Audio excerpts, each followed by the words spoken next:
To all ಆತ್ಮಜ್ಯೋತೀಸ್, divine light of self. ಎಲ್ಲ ಆತ್ಮಜ್ಯೋತಿಗಳಿಗೆ ಸಾಷ್ಟಾಂಗ ಪ್ರಣಾಮಗಳು. ಈ ದಿನದ ಚಿಂತನೆಯನ್ನ ಆರಂಭಿಸೋಣ. ಸದಾಶಿವ ಸಮಾರಂಭಾಂ ಶಂಕರಾಚಾರ್ಯ ಮಧ್ಯಮಾಂ ಅಸ್ಮದಾಚಾರ್ಯ ಪರ್ಯಂತಾಂ ವಂದೇ ಗುರು ಪರಂಪರಾಂ. ಶ್ರುತಿ ಸ್ಮೃತಿ ಪುರಾಣಾನಾಂ ಆಲಯಂ ಕರುಣಾಲಯಂ ನಮಾಮಿ ಭಗವತ್ಪಾದಂ ಶಂಕರಂ ಲೋಕಶಂಕರಂ. ಅಖಂಡ ಮಂಡಲಾಕಾರಂ ವ್ಯಾಪ್ತಂ ಏನ ಚರಾಚರಂ ತತ್ಪದಂ ದರ್ಶಿತಂ ಯೇನ ತಸ್ಮೈ ಶ್ರೀ ಗುರವೇ ನಮಃ. ಹರಿ ಓಂ. ಶ್ರೀ ಗುರುಭ್ಯೋ ನಮಃ. ಹರಿ ಓಂ. ಈ ದಿನದ ಸತ್ಯದರ್ಶನ ಕ್ಲಾಸನ್ನ ಮುಂದುವರಿಸೋಣ.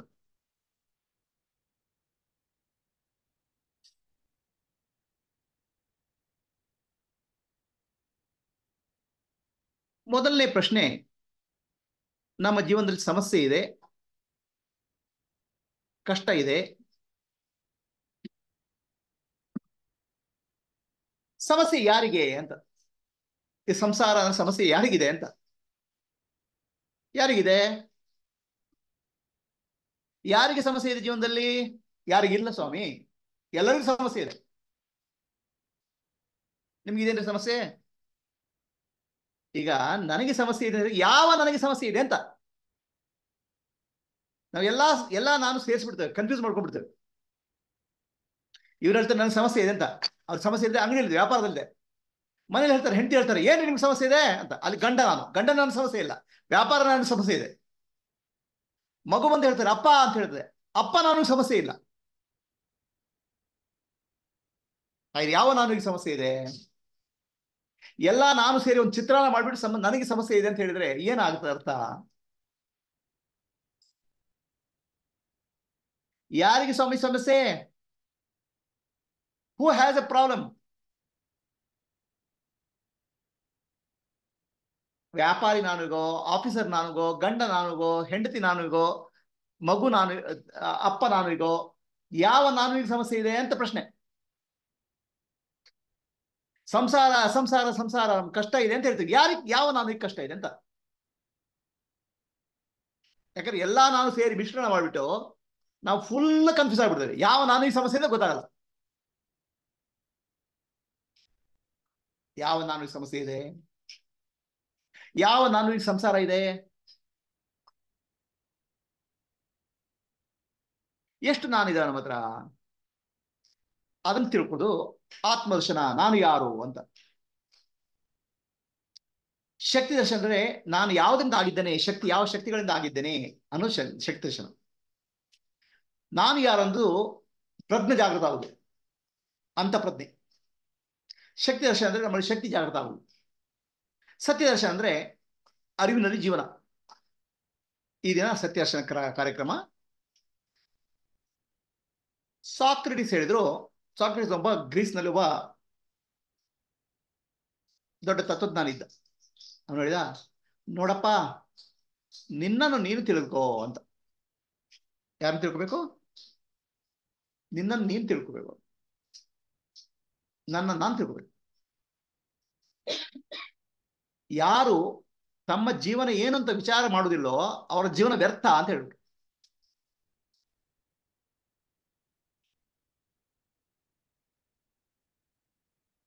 ಒಂದ್ ದಿವಸ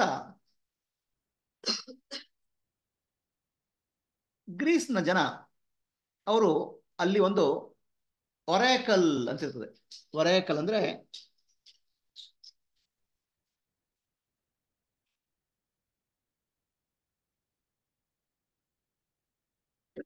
ಆ ಗ್ರೀಸ್ನಲ್ಲಿ ಒಂದು ದೈವಿ ಶಕ್ತಿ ಮೂಲಕ ಮಾತಾಡುವ ಜನರು ಇರ್ತಾರೆ. ಅವ್ರ ಹತ್ರ ಹೋಗಿ ಕೇಳ್ತಾರೆ, ನಮ್ಮ ಗ್ರೀಸ್ ದೇಶದಲ್ಲಿ ಯಾರು ದೊಡ್ಡ ಜ್ಞಾನಿ ಅಂತ. ಆವಾಗ ಆ ಒರಕಲ್ ಹೇಳ್ತದೆ, ಯಾರು ಇಲ್ಲಪ್ಪ, ಸಾಕ್ರೆಟಿಸ್ ಕಣಯ್ಯ ಅಂತ ಹೇಳ್ತಾರೆ. ಸೊ ಇವರೆಲ್ಲ ಸಾಕ್ರೆಟಿಸ್ ಕಡೆ ಓಡ್ತಾರೆ, ಹೋಗಿ ಹೋದ ಅವ್ರಿಗೆ ಹಾರ ಹಾಕ್ತಾರೆ. ನೀವೇ ದೊಡ್ಡ ಜ್ಞಾನಿ ಅಂತ ಹೇಳಿದ್ರು ನಮ್ಗೆ ಒರಕಲ್ಲು, ಆಯ್ತಾ, ಅದಕ್ಕೆ ನಿಮ್ಗೆ ಗೌರವ ಕೊಡ್ತೀವಿ ಅಂತ. ಅದೇನ್ರಿ ಅದು, ನನಗೆ ನಾನು ದೊಡ್ಡ ಜ್ಞಾನಿ ಅಂತ ಹೇಳಿದ್ರು ಒರಕಲ್ಲು, ನನ್ಗೆ ಏನು ಗೊತ್ತಿಲ್ಲಪ್ಪ, ನನ್ನ ಯಾಕೆ ದೊಡ್ಡ ಜ್ಞಾನಿ ಅಂತ ಹೇಳ್ತಾರಂತ. ಇವ್ರಿಗೆ ಕನ್ಫ್ಯೂಸ್ ಆಗ್ತದೆ ಜನರಿಗೆ. ವಾಪಸ್ ಒರಕಲ್ ಹೋಗ್ತಾರೆ. ಸಾಕ್ರೆಟಿಸ್ಗೆ ಏನು ಗೊತ್ತಿಲ್ಲ ಅಂತೆ. ಅಲ್ಲ, ಏನು ಗೊತ್ತಿಲ್ಲ ಅಂದ್ರೆ ದೊಡ್ಡ ಜ್ಞಾನಿ ಹೇಗಾದ ಅಂತ. ಅದಕ್ಕೆ ಒರಕಲ್ ನಗ್ತದೆ, ಅವನಿಗೆ ಗೊತ್ತಿಲ್ಲ ಅಂತ ಗೊತ್ತಿದೆ, ಅದಕ್ಕೆ ಅವನು ಜ್ಞಾನಿ ಅಂತ. ಏನು ಗೊತ್ತಿಲ್ಲ ಅಂತ ಗೊತ್ತಿದೆ ಅಂತ. ಅದೇ ಜ್ಞಾನ ಅಂದ್ರೆ ಎಲ್ಲ ತಿಳ್ಕೊಳ್ಳೋದಲ್ಲ, ಏನಂತ ತಿಳ್ಕೊಂಡ್ರೆ ಎಲ್ಲಾ ತಿಳ್ಕೊಂಡು ಹಾಗಾಗುತ್ತೆ, ಅದಕ್ಕೆ ಜ್ಞಾನ ಅಂತ ಹೇಳುದು. ಏನಂತ ತಿಳ್ಕೊಂಡ್ರೆ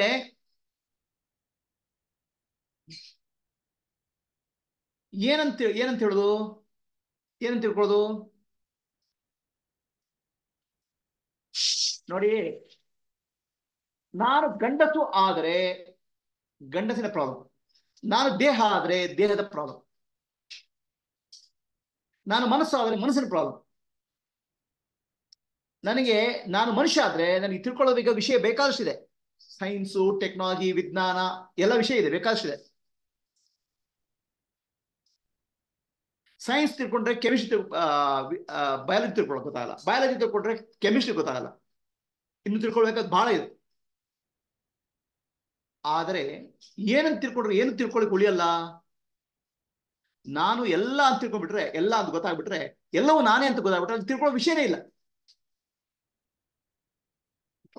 ಏನ್ ತಿಳ್ಕೊಬೇಕಾದ್ರೆ ಒಂದು ವಸ್ತು ಮತ್ತು ಅದನ್ನ ತಿಳ್ಕೊಳ್ಳೋ ಇಬ್ರು ಇರ್ಬೇಕು, ದ್ವೈತ ಇರ್ಬೇಕು. ಎಲ್ಲಿ ಅದ್ವೈತ ಇದೆ ಅಲ್ಲಿ ತಿಳ್ಕೊಳ್ಳಿಕ್ಕೆ ಏನೋ ಬಾಕಿನೇ ಉಳಿದಿಲ್ಲ. ತಿಳ್ಕೊಳ್ಬೇಕಾದ ಏನಿದೆ, ನಾನೇ ಫಿಸಿಕ್ಸ್, ನಾನೇ ಕೆಮಿಸ್ಟ್ರಿ, ನಾನೇ ಬಯಾಲಜಿ.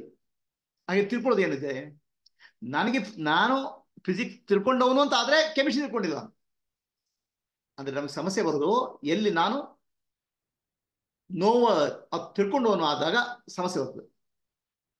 ನಾನು ಎಲ್ಲಿ ಕರ್ತ ಅಥವಾ ಮಾಡುವನಾಗಿದೆ ಅಲ್ಲಿ ಸಮಸ್ಯೆ ಇದೆ. ನಾನು ಎಲ್ಲಿ ಭೋಕ್ತಾ ಅನುಭವಿಸುವನಾಗಿದೆ ಅಲ್ಲಿ ಸಮಸ್ಯೆ ಇದೆ.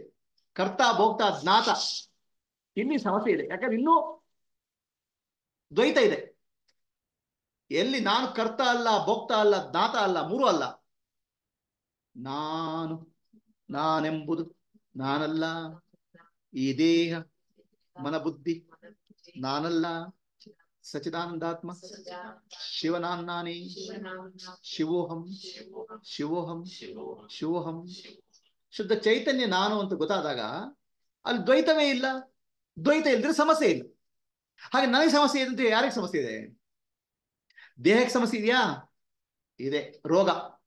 ಮನಸ್ಸಿನ ಸಮಸ್ಯೆ ಇದೆಯಾ? ಇನ್ ಚಿಂತೆ. ಬುದ್ಧಿಗೆ ಸಮಸ್ಯೆ ಇದೆಯಾ? ಕನ್ಫ್ಯೂಷನ್. ಆದ್ರೆ ನನಗೆ, ಆತ್ಮನಿಗೆ ಸಮಸ್ಯೆ ಇಲ್ಲ, ಯಾವುದೂ ಇಲ್ಲ. ನೀವು ಯಾರು? ಆತ್ಮ ಸಮಸ್ಯೆನೇ ಇಲ್ಲ. ಈ ನಾನು ಮಿಕ್ಸನ ಮಾಡ್ಬಿಟ್ಟು ಕನ್ಫ್ಯೂಸ್ ಮಾಡ್ಕೊಳ್ತೀವಿ ನಾವು. ನಿಜವಾದ ನಾನು ಯಾರಂತ ಕಾಣಬೇಕು. ನಿಜವಾದ ನಾನು ಯಾರಂತ ಕಂಡ್ರೆ ಅದು ತಿಳ್ಕೊಳ್ಳೋ ವಿಷಯನೇ ಇಲ್ಲ. ಅದಕ್ಕೆ ಸಾಕ್ರೆಟಿಸ್ ಹೇಳ್ತಾರೆ, ನಾನು ಯಾಕೆ ಜ್ಞಾನಿ ಅಂದ್ರೆ ನನಗೊಂದು ವಿಷಯ ಗೊತ್ತಿದೆ. ಏನದು? ನನಗೇನು ಗೊತ್ತಿಲ್ಲ ಅಂತ, ಐ ನೋ ನಥಿಂಗ್ ಅಂತ. ನಂಗೆ ತಿಳ್ಕೊಳ್ಳೋದಕ್ಕೇನಿಲ್ಲ. ನೋಡಿಯಪ್ಪ, ಪ್ರಪಂಚದಲ್ಲಿ ಏನೇ ತಿಳ್ಕೊಂಡ್ರು ತಿಳ್ಕೊಳ್ತಾ ತಿಳ್ಕೊಳ್ತಾ ತಿಳ್ಕೊಳ್ತಾ ತುಂಬಾ ಇನ್ನೂ ಬಾಕಿ ಇದೆ. ಎಷ್ಟು ತಿಳ್ಕೊಂಡ್ರು ಇನ್ನು ತಿಳ್ಕೊಳ್ಳೋದು ಬಾಕಿ ಇದೆ.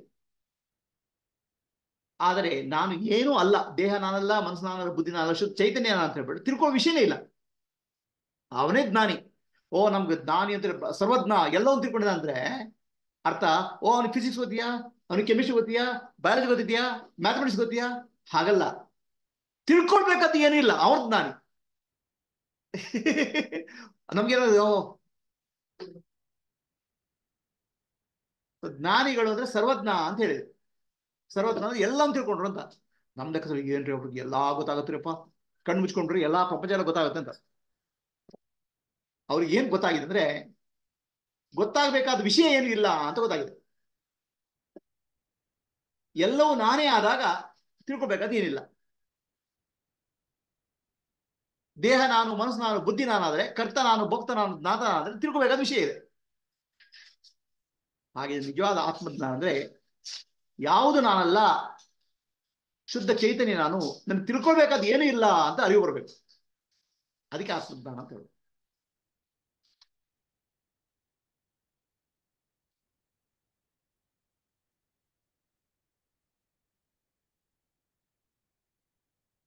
ಸೊ ಜ್ಞಾನ ಅಂತ ಹೇಳಿದ್ರೆ, ಒಂದು ಜ್ಞಾನದಲ್ಲಿ ಮೂರು ರೀತಿಯ, ಯಾವುದೇ ಜ್ಞಾನದಲ್ಲಿ ಮೂರು ಅಂಶಗಳಿದ್ದಾವೆ.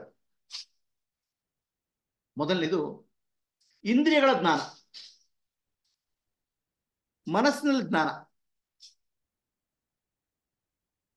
ಕಡೆಗೆ ಮನಸ್ಸು ಬುದ್ಧಿಯಲ್ಲಿ ಜ್ಞಾನ, ಕಡೆಗೆ ಶುದ್ಧ ಅಂತಃಪ್ರಜ್ಞೆ ನಾನು ಅಂತ. ಇದಕ್ಕೆ ಇಂಟ್ಯೂಷನ್ ಅಂತ ಹೇಳ್ತೇವೆ. ನಮ್ಮ ಯಾವುದೇ ಅನುಭವದಲ್ಲಿ ಇದು ಮೂರು ಮಿಕ್ಸ್ ಆಗ್ಬಿಡ್ತದೆ. ಸೊ ನಾನು ನೋಡ್ತಾ ಇದ್ದೇನೆ ಅಂತ ಹೇಳಿದ್ರೆ, ಒಂದು ವಸ್ತು ಇದೆ, ನೋಡುವ ನಾನಿದ್ದೇನೆ, ನಾನು ಅಂತಿದೆ. ಅದು ಯಾವ ನಾನದು? ಶುದ್ಧ ನಾನು ಯಾವುದು? ಅಪರೋಕ್ಷ ಜ್ಞಾನ ಅಂದ್ರೆ ಇಂದ್ರಿಯಗಳ ಜ್ಞಾನ ಮತ್ತು ಮನಸ್ಸಿನ ಜ್ಞಾನ, ಮನಸ್ಸು ಮತ್ತು ಬುದ್ಧಿಯ ಜ್ಞಾನ, ಅದನ್ನು ನಿವಾರಣೆ ಮಾಡಿ ಇಂಟ್ಯೂಷನ್ ನಾನು ಅಂತ ಅರಿವಿದೆಯಲ್ಲ, ಅದು ಏನು ಅಂತ ಹುಡುಕ್ಬೇಕು. ನೀವು ನಾನು ಅಂತ ಹೇಳ್ತಿರಲ್ಲ, ಯಾವ ನಾನು?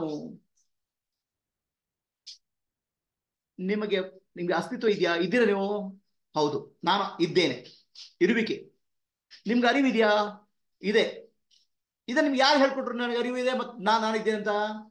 ನನ್ನ ಇರುವಿಕೆ ಮತ್ತು ಅರಿವು ನಿಮ್ಗೆ ಯಾರು ಹೇಳ್ಕೊಟ್ರು? ನೀವು ಗಂಡಸಂತೆ ಯಾರಾದ್ರೂ ಹೇಳ್ಬೋದು, ನೀವು ಹೆಂಗಸಂತೆ ಹೇಳ್ಬೋದು, ನೀವು ವ್ಯಾಪಾರಿ ಅಂತ ಹೇಳ್ಬೋದು. ಬಟ್ ನಾನು ಇದ್ದೇನೆ ಮತ್ತು ನನ್ನ ಇರುವಿಕೆ ಅಂತ ಎಲ್ಲಿ ನಿಮ್ಗೆ ಅರಿವಿದೆ? ಹೇಗಿದೆ? ಯಾರು ಹೇಳ್ಕೊಟ್ರು? ಅದಕ್ಕೆ ಪ್ರೂಫ್ ಬೇಕಾ? ಅದು ಹೇಗೆ ಗೊತ್ತಾಯ್ತು ನಿಮಗೆ? ಅದು ಅಂತರಂಗ ಪ್ರಜ್ಞೆ, ಒಳಗಿಂದ ಗೊತ್ತಾಗುತ್ತೆ. ಅದಕ್ಕೆ ಇಂಟ್ಯೂಷನ್ ಅಂತ ಹೇಳ್ತೇವೆ. ಬೇರೆ ಎಲ್ಲ ಬಾಯಿಂದ ಬರೋದು, ಇಂದ್ರಿಯಗಳ ಮೂಲಕ, ಮನಸ್ಸಿನ ಮೂಲಕ ಬರೋದು. ಇಂದ್ರಿಯಗಳು ಮತ್ತು ಮನಸ್ಸಿನ ಮೂಲಕ ಬರೋದನ್ನ ಇಂಟ್ಯೂಷನ್ ಮೇಲೆ ನಾವು ಸೇರಿಸ್ಬಿಡ್ತೇವೆ, ಆಪಾದ ಮಾಡೋದು.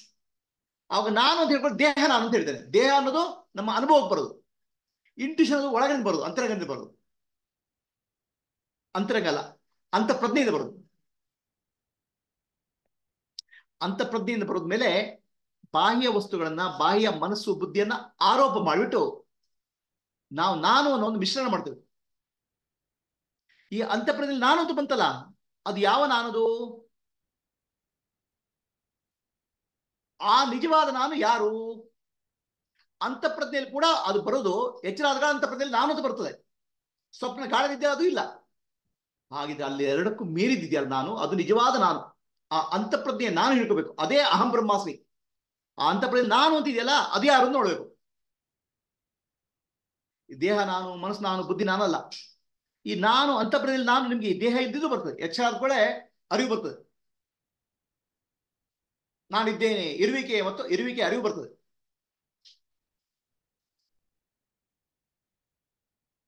ಅಸ್ತಿತ್ವದ ಅರಿವು ಬರ್ತದೆ.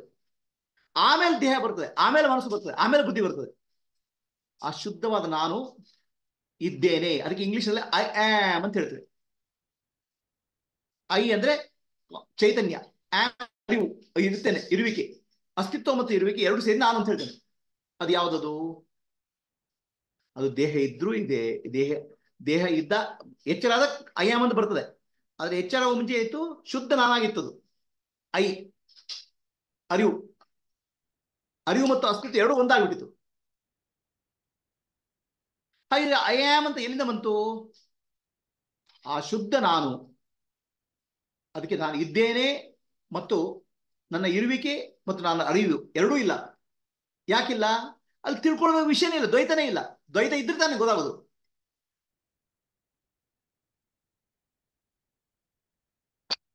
ಅದಕ್ಕೆ ಮೊದಲ ಆ ಶುದ್ಧ ನಾನುವಿಗೆ ಅದಕ್ಕೆ ಪರಮಾತ್ಮ ಅಂತ ಹೇಳ್ತೇವೆ, ಪರಬ್ರಹ್ಮ ಅಂತ ಹೇಳ್ತೇವೆ. ಎಚ್ಚರ ಆಗುತ್ತೆ. ಎಚ್ಚರ ಓ ನಾನು ಇದ್ದೇನೆ ಅನ್ನೋ ಅರಿವು ಬರ್ತದೆ, ಐ ಆಮ್ ಅಂತ. ಅದಕ್ಕೆ ಈಶ್ವರ ಅಂತ.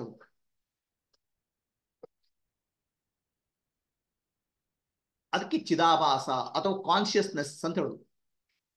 ಶುದ್ಧ ಚೈತನ್ಯಕ್ಕೆ ಪ್ರಜ್ಞೆ, ಅರಿವು, ಅವೇರ್ನೆಸ್ ಅಂತ ಹೇಳುದು. ಆ ಅವೇರ್ನೆಸ್ ಅಲ್ಲಿ ಕಾನ್ಶಿಯಸ್ನೆಸ್ ಉತ್ಪತ್ತಿ ಆಗುತ್ತೆ. ಕಾನ್ಶಿಯಸ್ನೆಸ್ ಅಲ್ಲಿ ಐ ಆಮ್ ಅನ್ನೋ ಅರಿವು ಬರ್ತದೆ. ಅದೇ ಐ ಆಮ್ ಅದು ಈಶ್ವರ. ಆಮೇಲೆ ಆ ಈಶ್ವರ ಹಲವಾರು ಜೀವಿಗಳಲ್ಲಿ ಐ ಆಮ್ ಆಗಿ ಸೇರ್ಕೊಳ್ತಾನೆ. ನಿಮ್ಮಲ್ಲೂ ಐ ಆಮ್ ಬರ್ತದೆ. ಈಶ್ವರ ಸರ್ವಭೂತಾನ ಹೃದಯ ಅರ್ಜುನ ತಿಷ್ಠತಿ. ಎಲ್ಲ ಜೀವಿಗಳ ಹೃದಯದಲ್ಲಿ ಈ ಐ ಆಮ್ ಅಂತ ಇರ್ತದೆ. ಅದೇ ಐ ಆಮ್ ಅಂತ. ಅದು ಅಂತಃಪ್ರಜ್ಞೆ ಅಂದ್ರೆ ನಿಮ್ ಒಳಗಿಂದ ಬಂದದ್ದು ಇಂಟ್ಯೂಷನ್. ಆ ಇಂಟ್ಯೂಷನ್ ಇಟ್ಕೊಂಡು ಒಳಗೋಗ್ಬೇಕು. ನಿಜವಾದ ನಾನು ಯಾರು ಅಂತ ಹುಡ್ಬೇಕು. ಒಳಗೆ ಹೋದ್ರೆ ನಿಜವಾದ ನಾನು ಯಾರು ಅಂತ ನೋಡ್ಬೇಕು.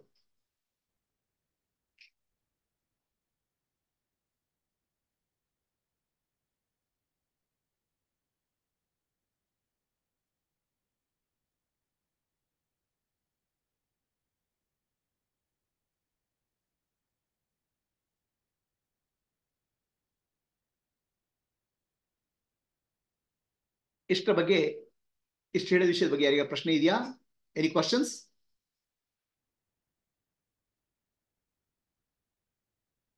ಸಮಸ್ಯೆ ಯಾರಿಗಿದೆ ಅನ್ನೋದು ಯಾರಿಗ ಪ್ರಶ್ನೆ ಇದೆಯಾ? ವಸುಧಾ ಹೆಗಡೆ, ಸುಜಯ, ಓಕೆ, ವಸುಧಾ ಹೆಗಡೆ, ಸುಜಯ ಸತ್ಯನಾರಾಯಣ್, ಕಲ್ಯಾಣಿ,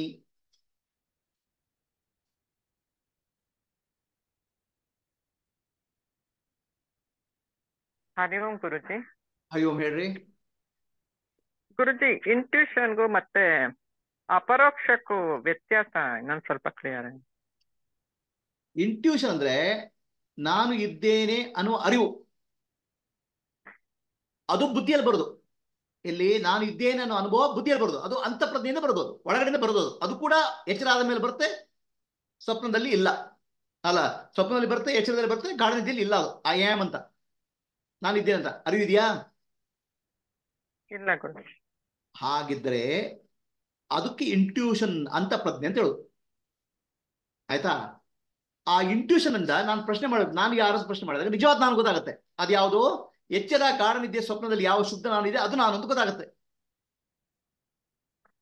ಆಗ ಆ ನಿಜವಾದ ಅದು ನಾನು ನಿಜವಾದ ನಾನು ಅಂತ ಅರ್ಥ ಆದ್ರೆ ಅದಕ್ಕೆ ಅಪರೋಕ್ಷ ಜ್ಞಾನ ಅಂತ ಹೇಳೋದು. ಇಂಟ್ಯೂಷನ್ ಅಂತಃಪ್ರಜ್ಞೆ. ಅಂತಃಪ್ರಜ್ಞೆ ಮೂಲಕ ಯಾವ್ದ್ರ ಬಗ್ಗೆ ಹೇಳ್ತಿದ್ದೆ ನಾನು? ಶುದ್ಧವಾದ ನಾನು ಬಗ್ಗೆ. ಆ ಶುದ್ಧವಾದ ನಾನು ಅಂತ ನಾನೇ ಅಂತ ಗೊತ್ತಾದಾಗ ಅದಕ್ಕೆ ಅಪರೋಕ್ಷ ಜ್ಞಾನ ಅಂತ ಹೇಳೋದು. ಇದ್ರ ನಾನು ಒಂದು ಅಂತಃಪ್ರಜ್ಞೆಯಲ್ಲಿ ನಾನು ಬರ್ತಲ್ಲ, ಅದನ್ನ ದೇಹ ನಾನು, ಮನಸ್ಸು ನಾನು, ಬುದ್ಧಿ ನಾನು, ಗಂಡಸು ನಾನು, ಹೆಂಗಸು ನಾನು ಸೇರಿಸ್ತೇನೆ. ಬಾಹ್ಯ ಪ್ರಜ್ಞೆಯಿಂದ ಏನು ಬರ್ತದೆ ಅದನ್ನು ಸೇರಿಸ್ತೇನೆ ನಾನು ಅಂತಃಪ್ರಜ್ಞೆಗೆ. ಇಂಟ್ಯೂಷನ್ ಏನ್ ಮಾಡ್ತೇನೆ? ಪರ್ಸೆಪ್ಚುವಲ್ ನಾಲೆಜ್, ಕಾನ್ಸೆಪ್ಚುವಲ್ ನಾಲೆಜ್, ಬಾಹ್ಯ ಇಂದ್ರಿಯಗಳನ್ನು ಬರೆದು ಮನಸ್ಸಿಂದ ಬರೆದು ಸೇರಿಸ್ತೇನೆ. ಅದು ನಿಜವಾದ ನಾನು ಎಲ್ಲಿಂದ ಬಂತು? ಶುದ್ಧವಾದ ನಾನು ಇಂದ ಬಂತು. ಆ ಶುದ್ಧವಾದ ನಾನು ಯಾರು ಅಂತ ಗೊತ್ತಾದಾಗ ಅದಕ್ಕೆ ಅಪರೋಕ್ಷ ಜ್ಞಾನ ಅಂತ ಹೇಳುದು. ಅಪರೋಕ್ಷ ಜ್ಞಾನ ಅದು ಕೂಡ ಬುದ್ಧಿಯಲ್ಲೇ ಆಗೋದು. ಅಲ್ಲಿ ಏನಾಗುತ್ತೆ, ಅಂತಃಪ್ರಜ್ಞೆಯಲ್ಲಿ ಇಂಟ್ಯೂಷನ್ ಅಲ್ಲಿ ನಾನು ಅನ್ನೋದಕ್ಕೆ ಎಲ್ಲ ಸೇರ್ಕೊಂಡ್ಬಿಡ್ತದೆ. ದೇಹ ನಾನು, ಮನಸ್ಸು ನಾನು, ಅದಕ್ಕೆ ತೆಗಿಬೇಕು ಎಲ್ಲ. ಕಡೆಗೆ ಶುದ್ಧವಾದ ನಾನು, ಚೈತನ್ಯ ಸ್ವರೂಪಿ ನಾನು. ಎಂತ ನಾನು? ನಾನು ನಾನೆಂಬುದು ನಾನಲ್ಲ. ಈ ದೇಹ ಮನ ಬುದ್ಧಿ ನಾನಲ್ಲ. ಸಚಿದಾನಂದ ಆತ್ಮ ಶಿವನಾನೇ. ಶಿವನಿಗೆ ನಾಮ ಇಲ್ಲ, ರೂಪ ಇಲ್ಲ, ಆಕಾರ ಇಲ್ಲ, ಗುಣ ಇಲ್ಲ, ಲಕ್ಷಣ ಇಲ್ಲ. ನಿರಾಕಾರ ನಿರ್ಗುಣ, ಅದು ನಾನು ಅಂತ ಗೊತ್ತಾಗಬೇಕು. ಆ ಜ್ಞಾನ ಬರುವುದು ಕೂಡ ಬುದ್ಧಿಯಲ್ಲೇ. ಆ ಜ್ಞಾನ ಬಂದಾಗ ಆ ಶುದ್ಧವಾದ ನಾನು, ಆಕಾರ, ನಿರಾಕಾರ, ನಿರ್ಗುಣ, ಪರಬ್ರಹ್ಮ ನಾನು ಅಂತ ಸ್ಪಷ್ಟವಾದ ಜ್ಞಾನ ಬುದ್ಧಿಯಲ್ಲಿ ಬರ್ತಲ್ಲ, ಅದಕ್ಕೆ ಅಪರೋಕ್ಷ ಜ್ಞಾನ ಬರೋದು. ಆ ಜ್ಞಾನ ಬರೋ ಮುಂಚೆ ತತ್ ಮತ್ತು ತ್ವಂ ದ್ವೈತ ಇದೆ. ಅದು ನಾನು, ಅದು ಬ್ರಹ್ಮ, ಅದು ನಾನು ಅಂತ ನಾನು ಮತ್ತು ಬ್ರಹ್ಮ ಅಂತ ಸಪರೇಷನ್ ಇದೆ. ಆ ಶುದ್ಧವಾದ ನಾನು, ನಾನೇ ಬ್ರಹ್ಮ, ಅಹಂ ಬ್ರಹ್ಮಾಸ್ಮಿ ಅನ್ನೋ ಶುದ್ಧವಾದ ನಾನು ಅಂತ ಅರಿವು ಬರ್ತದಲ್ಲ, ಅದಕ್ಕೆ ಅಪರೋಕ್ಷ ಜ್ಞಾನ ಅಂತ ಹೇಳೋದು. ಮೊದಲು ಏನ್ ಬರ್ಬೇಕು? ಅಲ್ಲಿ ಒಂದು ಯೋಚನೆ ಬರ್ಬೇಕು, ಅಲ್ಲಿ ಬುದ್ಧಿಯಲ್ಲಿ ಒಂದು ವಿಚಾರ ಬರ್ಬೇಕು. ಏನು? ಅಹಂ ಬ್ರಹ್ಮಾಸ್ಮಿ ಅಂತ ವಿಚಾರ ಹಿಡ್ಕೋಬೇಕಂತೆ. ಅದಕ್ಕೆ ನೀವು ಸುಮ್ಮನೆ ಒಂದೇ ಸಲ ಹೋಗಕ್ಕಾಗಲ್ಲ. ಮೊದಲು ಸಾಕ್ಷಿ ನಾನು ಅಂತ ಹೇಳ್ಬಿಟ್ಟು ಎಲ್ಲ ವಿಚಾರಗಳನ್ನ ಖಾಲಿ ಮಾಡ್ಬೇಕು. ದೇಹ ನಾನಲ್ಲ, ಮನಸ್ಸು ನಾನಲ್ಲ. ಕಡೆಗೆ ಆ ಸಾಕ್ಷಿಯೇ ಬ್ರಹ್ಮ ಅಂತ ಗೊತ್ತಾಗಬೇಕು. ಆ ಬ್ರಹ್ಮನೇ ನಾನು ಅಂತ ಗೊತ್ತಾಗಬೇಕು. ಎಲ್ಲಿ? ಬುದ್ಧಿಯಲ್ಲಿ. ಅದಕ್ಕೆ ಬ್ರಹ್ಮಾಕಾರ ವೃತ್ತಿ ಅಂತ ಹೇಳ್ತೇವೆ. ಆ ಬ್ರಹ್ಮಾಕಾರ ವೃತ್ತಿ ಅಖಂಡ ರಸ ಆಗ್ತದೆ ಯಾವಾಗ? ಓ ನಾನೇ ಬ್ರಹ್ಮ, ಇನ್ನೇನು ನಾನು ಬ್ರಹ್ಮ ಅಂತ ಹೇಳ್ಕೊಳ್ದೇನು ಅಂತ ಸುಮ್ಮನೆ ಆಗ್ಬಿಡ್ತೇನೆ, ಸೈಲೆಂಟ್ ಆಗ್ಬಿಡ್ತೇನೆ. ಈಗ ನಾನು ಹೆಂಗಸು ಅಂತ ಹೇಳೋದ್ರಲ್ಲಿ ಅರ್ಥ ಇಲ್ಲ, ಯಾಕಂದ್ರೆ ನಾನು ಹೆಂಗಸೇ ಆಗಿದ್ದೇನೆ. ನಾನು ಗಂಡಸು ಅಂತ ಹೇಳೋದ್ರಲ್ಲಿ ಅರ್ಥ ಇಲ್ಲ, ನಾನು ಗಂಡಸೇ ಆಗಿದ್ದೇನೆ. ನಾನು ಬ್ರಹ್ಮ ಅಂತ ಅರ್ಥ ಗೊತ್ತಾದ್ಮೇಲೆ ಬುದ್ಧಿ ಸುಮ್ಮನ ಬಿಡ್ತದೆ. ಅದಕ್ಕೆ ಅಪರೋಕ್ಷ ಜ್ಞಾನ ಅಂತ ಹೇಳೋದು. ಅವಾಗ ಬುದ್ಧಿ ಅಂತ ಉಳ್ಕೊಳ್ತದ? ಇಲ್ಲ, ಬುದ್ಧಿನೂ ಅದೇ ಆಗ್ಬಿಟ್ಟಿರತ್ತೆ, ಬುದ್ಧಿ ಸ್ವರೂಪವೇ ಆಗ್ಬಿಟ್ಟಿರತ್ತೆ. ಅದೇ ಆಗ್ಬಿಡ್ತದೆ. ಈಗ ಅಪರೋಕ್ಷ ಜ್ಞಾನ ಕೂಡ ಬುದ್ಧಿಯಲ್ಲೇ ಬರುದಾ? ಹಾಗೆ ಅದು ಅಪರೋಕ್ಷ ಜ್ಞಾನ ಹೇಗೆ ಅಂತ, ರೈಟ್? ಪರೋಕ್ಷ ಜ್ಞಾನ ಅಂತ ಹೇಳಿದ್ರೆ ಎಲ್ಲಿ ದ್ವೈತ ಇದೆ ಅಲ್ಲಿ ಪರೋಕ್ಷ ಜ್ಞಾನ ಇದೆ. ಹೌದು. ನಾನು ಮತ್ತು ಬ್ರಹ್ಮ, ತತ್ ತ್ವಂ. ತ್ವಂ ಅಂದ್ರೆ ನಾನು, ತತ್ ಅಂದ್ರೆ ಬ್ರಹ್ಮ. ಎಲ್ಲಿವರೆಗೆ ಆ ದ್ವೈತ ಇದೆ ಅಲ್ಲಿವರೆಗೆ ಪರೋಕ್ಷ. ಎಲ್ಲಿ ಆ ದ್ವೈತ ಹೋಯ್ತು, ನಾನು ಬ್ರಹ್ಮ ಅಂತ ಸ್ಪಷ್ಟವಾದ ಜ್ಞಾನ ಅಂತ ಅದು ಅಪರೋಕ್ಷ. ಅಹಂ ಬ್ರಹ್ಮಾಸ್ಮಿ ಅಂತ ಜ್ಞಾನದ ಅರಿವು, ಶುದ್ಧವಾದ ಅರಿವು ಬಂದಾಗ ಅದು ಅಪರೋಕ್ಷ. ಎಲ್ಲಿವರೆಗೆ ಅಲ್ಲಿ ಡೌಟ್ ಇದೆ ಅದು ಪರೋಕ್ಷ.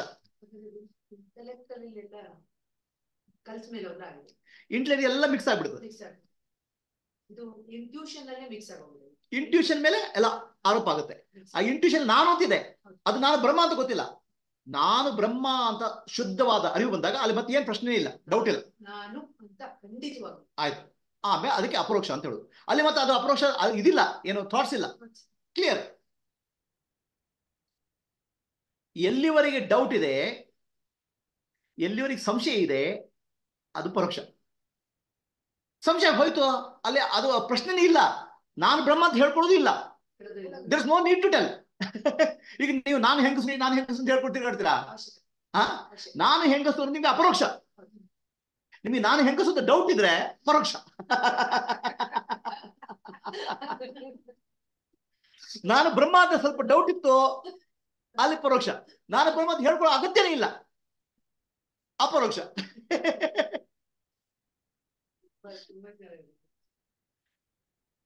ಅರ್ಥ ಆಯ್ತು ಗುರುಜಿ, thank you.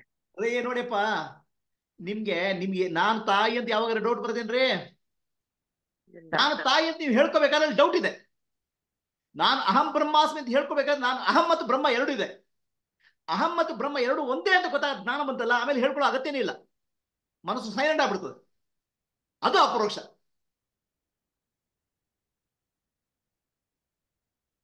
Is that clear to all? ಈ ಸಮಸ್ಯೆಗಳು ಜೀವನಕ್ಕೆ ಬರೋದು ಪ್ರಾರಬ್ಧ ಕರ್ಮನೇ ಕಾರಣನ? ಯಾವ್ದಕ್ ಬರೋದು ಪ್ರಾರಬ್ಧ ಕಾರಣ? ಸಮಸ್ಯೆಗಳು ಬರ್ತಾ ಇರುತ್ತಲ್ಲ. ಸಮಸ್ಯೆಗಳು ಬರೋದು ಇಲ್ಲ, ಸಮಸ್ಯೆಗಳೇ ಇಲ್ಲ ಪ್ರಪಂಚದಲ್ಲಿ. ನಿಮ್ಗೆ ಏನ್ ಜೀವನದಲ್ಲಿ ಬರ್ತದೆ ಅದು ನಿಮ್ಮ ಪ್ರಾರಬ್ಧ ಕರ್ಮ. ಅದನ್ನ ಸಮಸ್ಯೆ ನಮ್ಮ ಪ್ರಾಬ್ಲಮ್, ಅದು ಹೊಸ ಕರ್ಮ. ನೋಡಿ, ಹೊರಗಡೆ ಮಳೆ ಬೆಳೆ ಬರ್ತಾ ಮಳೆ ಜೋರ ಬರ್ತದೆ, ಎಂತ ಕೆಟ್ಟ ಮಳೆಗ್ರಿ ಅಂತ ಹೇಳ್ತಾರೆ ಯಾರು? ಮಳೆ ಕೆಟ್ಟದು ಅಲ್ಲ ಇಂಥದಲ್ಲ, ಆ ಕೆಟ್ಟದ್ದು ಮನಸ್ಸು ಹಾಳಾಗುತ್ತೆ, ಅದಕ್ಕೆ ಕರ್ಮ ಅಂತ, ಹೊಸ ಕರ್ಮ ಅದು.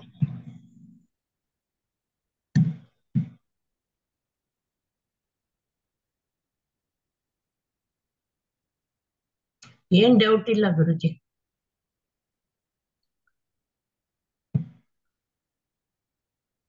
ಅಪರೋಕ್ಷ ಅನ್ನೋದ್ರೆ ಅದ್ವೈತ.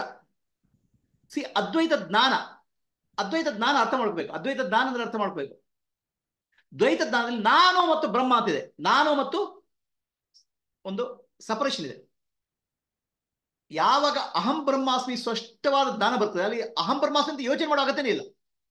ಅಲ್ಲಿವರೆಗೆ ಅಹಂ ಬ್ರಹ್ಮಾಸ್ಮಿ ಅಂತ ಹೇಳ್ಕೋಬೇಕು, ಯೋಚನೆ ಮಾಡಬೇಕು. ನಾನು ಸಾಕ್ಷಿ ಅಂತ ನಾನು ಆಗಿಲ್ಲ ಇನ್ನು. ಅದು ಯಾವಾಗ ಸ್ಪಷ್ಟ ಆಯ್ತು, ನಿರಾಕಾರ ನಿರ್ಗುಣ ನಾನು ಅಂತ ಗೊತ್ತಾಯ್ತು, ಆಮೇಲೆ ಅದ್ರಲ್ಲಿ ಯೋಚನೆ ಇಲ್ಲ. ಅಖಂಡ ಆಕಾರವತಿ ಅಖಂಡ ರಸ ಆಗುತ್ತೆ, ಸೈಲೆನ್ಸ್ ಆಗ್ಬಿಡ್ತದೆ ಮನಸ್ಸು. ಅದು ಜ್ಞಾನ, ಅದು ಅಪರೋಕ್ಷ ಜ್ಞಾನ. ಕ್ಲಿಯರ್? ಕ್ಲಿಯರ್ ಗುರುಜಿ. ಓಕೆ.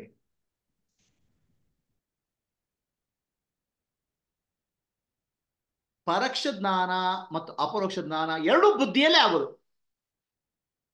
ಮನ ಏವ ಕಾರಣಾನ ಮನುಷ್ಯನ ಬಂದ ಮೋಕ್ಷ. ಮನಸ್ಸಿನಲ್ಲೇ ಎಲ್ಲ ಜ್ಞಾನ ಬರೋದು. ಮತ್ತೆ ಅಲ್ಲಿ ಕಿಡ್ನಿಯಲ್ಲಿ, ಲಿವರ್ ಅಲ್ಲಿ ಎಲ್ಲೂ ಬರಲ್ಲ. ಆತ್ಮನಲ್ಲೂ ಜ್ಞಾನ ಬರಲ್ಲ, ಆತ್ಮನಿಗೂ ಜ್ಞಾನ ಅಗತ್ಯ ಇಲ್ಲ. ಮನಸ್ಸಿನಲ್ಲೇ ಸಮಸ್ಯೆ ಉಟ್ಕೊಳ್ಳೋದು. ಅದಕ್ಕೊಂದು ಕತೆ ಹೇಳ್ತೇನೆ. ಒಬ್ಬ ಮನುಷ್ಯ ಅಂದ್ರೆ ಒಂದು ಕತ್ತೆ ಇತ್ತಪ್ಪ. ಆ ಕತ್ತೆ ತಗೊಂಡು ಬಟ್ಟೆ ಒಗಿಲಿಕ್ಕೆ ಹೋಗ್ತದೆ, ಅಗಸ. ಒಂದ್ ದಿವಸ ಅವನು ಬಟ್ಟೆ ಒಗಿಬೇಕಾದ್ರೆ ಮರ್ತೋ ಹಗ್ಗ ಮರ್ತೋ ಹೋಗಿರುತ್ತೆ, ಕತ್ತೆ ಕತ್ತೆ ಕಟ್ಟು ಹಗ್ಗ ಮರ್ತೋಗಿರುತ್ತೆ. ಏನ್ ಮಾಡೋದು ಅಂತ ಗೊತ್ತಾಗಿಲ್ಲ, ಕತ್ತೆ ಓಡೋಗ್ಬಿಟ್ರೆ ಅಂತ. ಅದಕ್ಕೂ ಯಾರೊಬ್ರು ಹೇಳ್ತಾನೆ ಅಲ್ಲಿ, ನೋಡಪ್ಪ ಆ ಕತ್ತೆ ಏನ್ ಚೆನ್ನಾಗಿ ಕಟ್ಟಿದ ಹಾಗೆ ಅಭಿನಯ ಮಾಡು, ಆಕ್ಟಿಂಗ್ ಮಾಡು, ಅವಾಗ ಕತ್ತೆ ಓಡೋಗಲ್ಲ ಅಂತ. ಇವ್ನು ಚೆನ್ನಾಗಿ ಕತ್ತೆ ಕಟ್ಟಿದ ಹಾಗೆ ಅಭಿನಯ ಮಾಡ್ತಾನೆ. ಕತ್ತೆ ಅಂತ ಹೇಳಿದ್ರೆ ನಾನು ಯಾರು ಕಟ್ಟಿದ ಸುಮ್ಮನೆ ಬಿಡುತ್ತೆ ಬೆಳಗ್ಗೆ ಸಾಯಂಕಾಲವಾಗಿ. ಆಯ್ತಾ? ಕಡೆಗೆ ಸಂಜೆ ಒಂದು ವಾಪಸ್ ಹೋಗ್ಬೇಕಾದ್ರೆ ಬರ ಅಂತ ಹೇಳಿದಾನೆ, ಕತ್ತೆ ಬರಲ್ಲ, ಯಾಕಂದ್ರೆ ಕಟ್ಕೊಂಡಿದ್ದಾನೆ.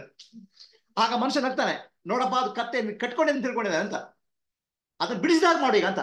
ಚೆನ್ನಾಗಿ ಬಿಡಿಸಿದಾಗ ಮಾಡೋದು, ಅವಾಗ ಕತ್ತೆ ಬರ್ತದೆ. ಕಟ್ಟಿಕೊಂಡದು ಸುಳ್ಳು, ಬಿಡಿಸಿದ್ದು ಸುಳ್ಳು. ನಾನು ಬಂಧದಲ್ಲಿದ್ದೇನೆ ಅನ್ನೋದು ಮಾಯೆ, ಬಂದಲ್ಲಿ ಬಿಡಿಸ್ಕೊಂಡದ್ದು ಮಾಯೆ. ಬಂಧದಲ್ಲಿದೆ ಅಂದ್ರೆ ಮಾಯೆ, ಅದು ಅವಿದ್ಯಾ ಮಾಯೆ. ಇದೆ ಬಿಡಿಸ್ಕೊಳ್ಳೋದು ವಿದ್ಯಾ ಮಾಯೆ. ಆಯ್ತು, ಎರಡು ಮನಸ್ಸಿನಲ್ಲೇ ಆಗೋದು. ಮನವೇ ಮನಸ್ಸೇ ಕಾರಣ ಬಂಧನಕ್ಕೂ ಮೋಕ್ಷಕ್ಕೂ. ಆ ಮನಸ್ಸಿನ ಬುದ್ಧಿಯಲ್ಲಿ. ಸರಿನಾ?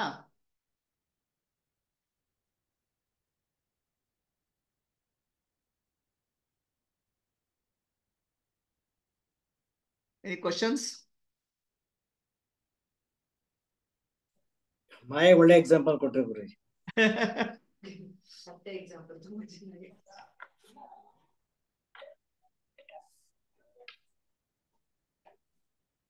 ಅಪರೋಕ್ಷ ಜ್ಞಾನ, ಇಲ್ಲಿ ಪ್ರಶ್ನೆ ಏನಂದ್ರೆ ಅಪರೋಕ್ಷ ಜ್ಞಾನ ಬುದ್ಧಿಗೆ ಮೀರಿದ್ದು ಅಂತ. ಬುದ್ಧಿಗೆ ಮೀರಿದ್ದಲ್ಲ, ಜ್ಞಾನ ಬುದ್ಧಿಯಲ್ಲಿ ಆಗುದು. ಆಯ್ತಾ? ಬುದ್ಧಿ ಕನ್ಫ್ಯೂಸ್ ಮಾಡ್ಕೊಂಡಿತ್ತು, ಆ ಕನ್ಫ್ಯೂಷನ್ ಹೋಗುತ್ತೆ. ಕನ್ಫ್ಯೂಷನ್ ಹೋದಾಗ ನಿಜವಾದ ಜ್ಞಾನ ಇರ್ತದೆ. ಆ ನಿಜವಾದ ಜ್ಞಾನ ಬಂದಾಗ ಬುದ್ಧಿ ಸೈಲೆಂಟ್ ಆಗ್ಬಿಡುತ್ತೆ. ಇಲ್ಲಿ ದಿಸ್ ಇಸ್ ಪ್ರಾಬ್ಲಮ್ ಏನಂದ್ರೆ ಇಲ್ಲಿ ತಪ್ಪು ತಿಳ್ಕೊಳ್ತಾರೆ. ಆತ್ಮ ಅನ್ನೋದು ಮನಸ್ಸಿಗೂ ಗ್ರಹಣ ಆಗುದಿಲ್ಲ, ಬುದ್ಧಿಗೂ ಗ್ರಹಣ ಆಗೋದಿಲ್ಲ, ಇಂದ್ರಿಯಗಳಿಗೂ, ಮನಸ್ಸು ಬುದ್ಧಿ ಇಂದ್ರಿಯಗಳಿಗೆ ಮೀರಿದ್ದು ಅಂತ ಆತ್ಮ. ಆದ್ರೆ ಜ್ಞಾನ ಮೀರಿದ್ದಲ್ಲ. ಜ್ಞಾನ ಬುದ್ಧಿಯಲ್ಲಿ ಆಗೋದು. ಆತ್ಮವನ್ನ ನಾನು ಕಾಣ್ಲಿಕ್ಕೆ ಆಗುದಿಲ್ಲ, ಕರೆಕ್ಟ್. ಆ ಕಾಣ್ಲಿಕ್ಕೆ ಆಗದಿರುವ ಆತ್ಮ ನಾನು ಅಂತ ಬುದ್ಧಿಯಲ್ಲಿ ಬರ್ಬೇಕು ಜ್ಞಾನ. ಆಯ್ತಾ? ನನಗೆ ಬುದ್ಧಿಗೆ ಏನಾಗಬೇಕು, ಆಕಾರ ನಾನು ಅಂತ ಬರ್ತದೆ. ಆಕಾರ ಇದ್ದಾಗ ಬುದ್ಧಿ ನಾನು ಅಂತ ಹೇಳ್ತದೆ. ದೇಹ ನಾನು, ಮನಸ್ಸು ನಾನು, ಬುದ್ಧಿ ಅಂತ. ನಿರಾಕಾರ ನಿರ್ಗುಣ ನಾನು ಅಂತ ಬುದ್ಧಿಯಲ್ಲಿ ಸ್ಪಷ್ಟವಾದ ಜ್ಞಾನ ಬರಬೇಕು. ಯಾವುದರಿಂದ? ವೇದಾಂತ ವಾಕ್ಯ ಮತ್ತು ಗುರು ವಾಕ್ಯ. ಜ್ಞಾನ ಬರೋದು ಬುದ್ಧಿಯಲ್ಲಿ, ಆದ್ರೆ ಆತ್ಮ ಬುದ್ಧಿಯಲ್ಲ, ಆತ್ಮ ಬುದ್ಧಿಗೆ ಮೀರಿದ್ದು.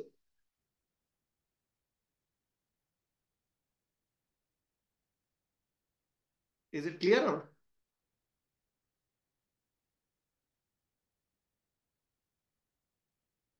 ಪರೋಕ್ಷ ಅಂದ್ರೆ ಮನಸ್ಸು ಬುದ್ಧಿ ಇಂದ್ರಿಯಗಳಿಂದ ಬಂದ ಜ್ಞಾನ. ಯಾರು? ಹೊರಗಡೆ ಬಂದು. ಆತ್ಮ ಅನ್ನೋದು ಜ್ಞಾನ ಅಲ್ಲ. ಆತ್ಮ ಅಂದ್ರೆ ಅದು ಇಂಟ್ಯೂಷನ್, ಅಂತಃಪ್ರಜ್ಞೆ.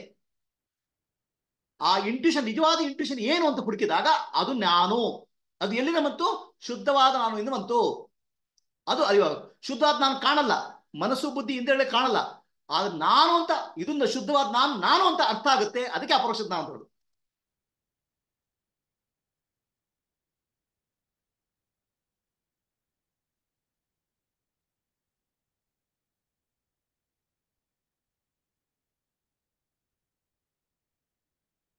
ಈಗ ಸ್ವಲ್ಪ ಹೊತ್ತು ಧ್ಯಾನ ಮಾಡೋಣ, ಮೆಡಿಟೇಷನ್.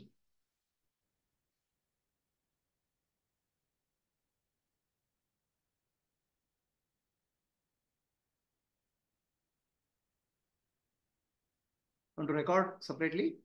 ಓಕೆ, ಕಣ್ಣು ಮುಚ್ಕೊಳ್ಳಿ.